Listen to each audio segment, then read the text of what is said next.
All right, so good afternoon, ladies and gentlemen of the Imperial Explorer Society. We are here now. This is the Imperial IX in conjunction with second in command, the Legate, and our first cohort. So as the second in command gets the first cohort ready to travel, I'm going to tell you a little bit of why we decided to come out here real quick and deploy. So I have been coming already to the Laguna Atascosa for a little bit, not a lot, but a little bit, and I've been exploring a little bit here and there, but I've never really actually walked the trails. So as my page grows right on Facebook, I get a lot more explore Texas content, historic sites of Texas, stuff like that, and a lot of it has been up in the north or like San Antonio Corpus area. But I'm starting to get a lot of the feedback for down here in this area, so I'm pretty excited. And one of the ones that came out was El Granjeno Historic Cemetery that's here actually in the Laguna Tascosa. And so I read into it, and a few people already posted on it. It looks like they maintain it really well. And from what I heard, that some of the trail um, actually has other grave sites or gravestones, grave markers around it. But the one where they actually put the historic marker at was the one that actually had the like the most concentration of the gravestones. So that's what we're here today, and it's actually going to be located on the Mesquite Trail. So you walk the Mesquite Trail, which is right here. There's going to be the parking lot for the Laguna Tascosa. That's the visitor center right there in the back, and the Mesquite Trail is going to be right here. So that's the entrance to the Mesquite Trail, and that's where it should be located at, guys. So hopefully everything goes well and we make it out there safe and sound. So wish us luck. It's very windy, so maybe I should go get my mics. We'll see. All right, I'll see you guys soon. And we are off, ladies and gentlemen.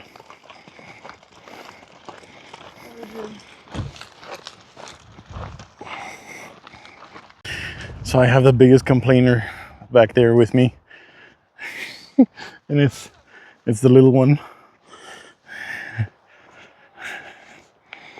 Okay, so here we are, Mesquite Trail Loop, 2.5 mile loops. Okay, so 2 half-mile loops, meaning that each loop is half a mile.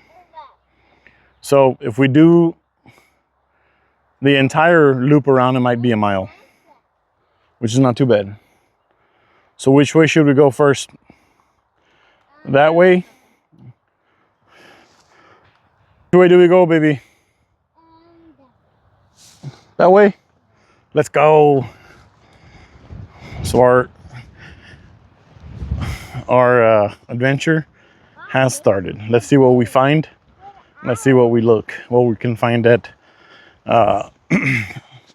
My selfie stick isn't what it used to be, guys. So if there's a little bit of shaking or trembling, that's because of it's just, it's old. It's been used a lot already.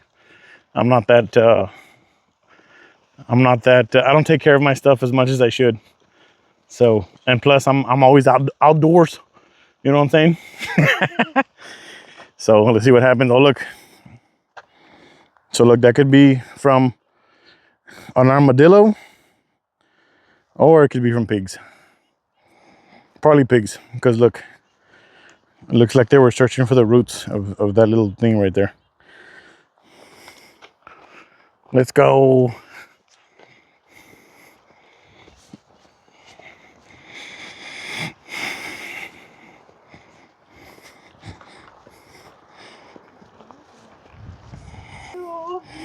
So, not far into the trail, we come across some droppings of maybe a nilgai or deer. Maybe looks like a deer. Look at how perfectly square and round those things are. It's pretty cool, right? And then like that's probably where it came. And then we have, so right here we see the poop, and then we see a trail heading back into the brush. Pretty cool.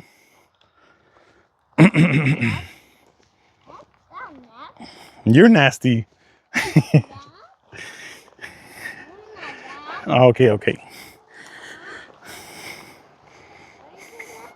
No, I said, okay, okay. So from what the history says about this place, it used to belong to a family. All this was a ranch. And so it used to belong to a family. And I guess over time, right, the people started passing away and things like that. What's pretty much what happens, right, normally with everything. And I guess the state just took the land. I don't know the history too much, but I'm pretty sure with all the fluff, essentially that's what happened. So once the state found, started creating everything and doing all kinds of stuff, I guess it ran into the family cemetery, and they ended up making it a little historic site, because supposedly some of these graves date all the way back to the Spanish Empire. And I know a lot of you guys are gonna be like, bro, este vato hizo Spanish Empire, but dude, if you guys are from Texas, anywhere in Texas along the coastline, or West Texas, or even like the valley all the way up to San Antonio, New Braunfels, all that area, you're gonna find that the Spanish Empire was very prominent in all this area. They built a bunch of stuff here. They actually would pay people to come and settle the land in land grants, or encomiendas as they would call them. And so they would give people access to the encomiendas, the land grants. They would call them tracts of land, the Espiritu Santo land grants, stuff like that, which is what we're in right now, I believe. And so people would come and they would make big cattle ranches and, start doing all kinds of cool stuff like that, ranching and everything. And they would make money for the crown, and, that's how it would go. But some of these areas were so isolated that the families pretty much lost contact with the empire. People stopped coming all the way out to check on them just because of how isolated it was. Plus the brush is real dense down here, guys. Look, check it out. So this is the brush. Look how dense that is. I'm pretty sure even the might of the Spanish Empire was like, bro, I don't want to be cutting through this thing anymore. Imagine the hours it took to clean it all away, make roads like this, little senderos like this. So they got tired of it, and people lost contact with these people out here. And so the families, generations of them, came up and passed away on the ranch, and they made their own little area. Check that out. That is super cool. Look, babe. That goes into a little clearing. There's like a little canal down there, a little bottom. Hombre. Oh, look, amor. From where they clear away the trail, look at all the sticks. No, that's from humans. So anyways, guys, so that's pretty much what happened, I believe, in my opinion. The history of the ranch according to the Google machine, but over here in the Laguna Atascosa, if anybody knows, the locals know that you hardly get any signal out here, so that's where we're at right now. But from what I remember reading, that's pretty much what happened. So that's where we're at, guys. Check this out. I was gonna say from the deer scratching, but I doubt it. That's probably from a machine. Probably when they were clearing the trail, they messed that up, but it's okay. No pasa nada. So we're waiting for the rest of the Legion to catch up. They're coming. So yeah, guys. So that's where we're headed to. That's the piece of history that I plan to bring you guys today, and hopefully I can bring it to you guys. It's not hot, and it's real fresh and windy, so we should be able to make it all the way. So let's see what happens. Check this out. There's another trail right here, guys. Canalito down there that I showed you guys earlier, and it goes that way.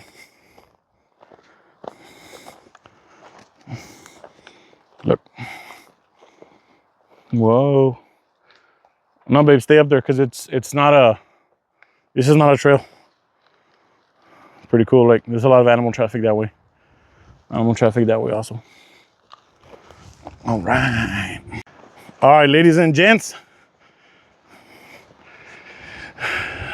Vereda larga, which is 2/3 of a mile. But what we're here for is that right there, cemetery. 200 yards. And it's that way.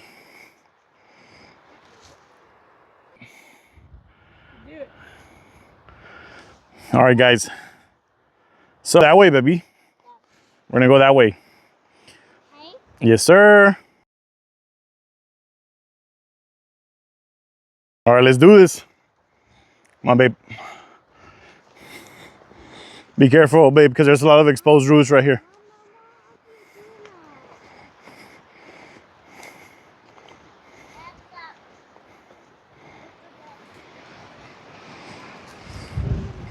Oh, I see it. Be careful right here.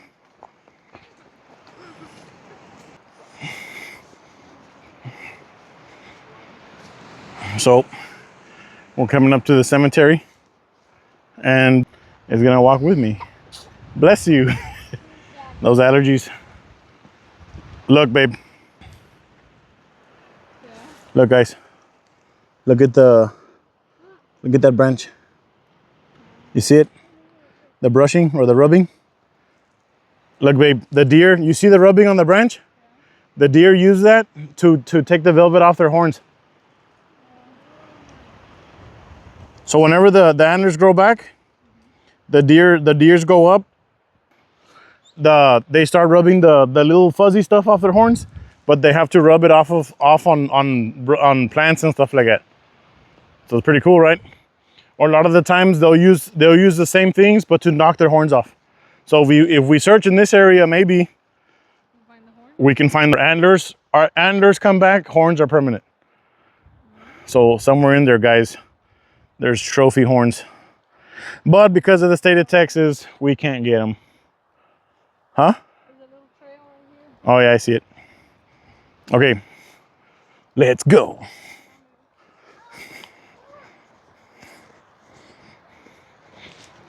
Oh my gosh.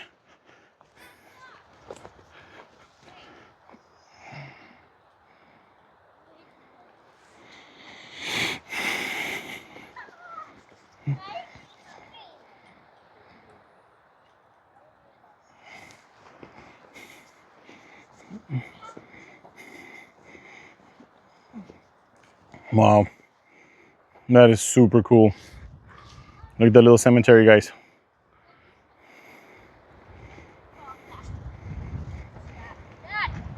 Yes, baby. All right, guys. So, El Rancho Granjeno, Vasquez Cemetery, established 1870. Historic Texas Cemetery, 2015 markers, property of the state of Texas. Okay.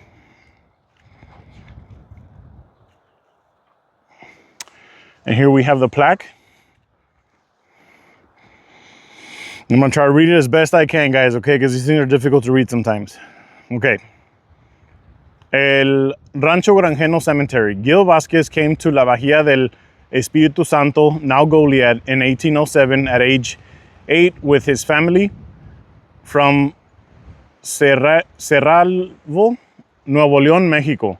He established El Rancho Granjeno in the mid-1840s. In 1847, his nephew Antonio P. Vasquez came to Rancho Granjeno from Agualeguas, Nuevo León, Mexico. Antonio married Paula Gutierrez Silva of Matamoros, Mexico in 1855. Their 16 children were all born at Rancho Granjeno. Following Gil's death, Antonio became ranch administrator in 1870 and continued breeding cattle, horses, and sheep. Antonio was elected Cameron County Commissioner for Precinct 1 in 1888. Rancho Granjeno ceased operation in 1904. 2 years after Antonio's death, 3 generations of the Vasquez family and other area residents are buried here. Oh, wow. That is so cool. So, it was probably a Mexican land grant then. If it was in the 1800s, it might have been a Mexican land grant, not a Spanish land grant. So, I stand corrected on that one. Pretty awesome, guys. I love history. All right, guys. So, let us enter the Campo Santo. So, there's 3 generations buried here. but this is probably what all they could find when they were building, or when the state acquired the land. So they decided to fence it off, as you can see. And they ended up fixing the rest of it, guys. So it's pretty cool. So let's walk around a little bit. It's just one of the first grave markers. Man, these things are old, guys. This is awesome. The lettering is not even on there anymore. You can't even see the lettering. It could have been a young kid taking the size of the grave.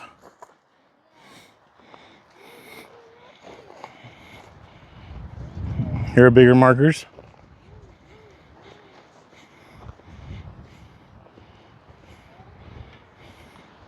You can kind of read on this one. I'll read it to you guys right now. This one you can't really read anything on it. Looks like they just added those rocks right there.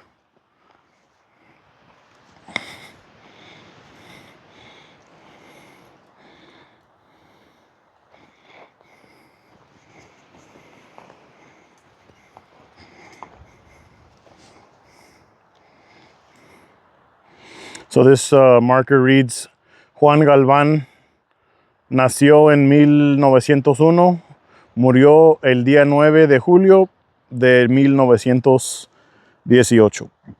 Oh, he was young. On there, it looks like it's a harp.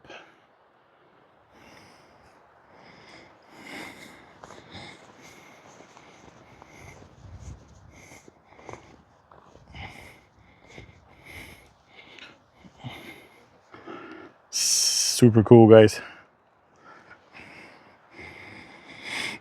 So right here, la memoria de Antonio Vázquez y Paula A. Silva de Vázquez, sus hijos que los lloran por I can't read that one.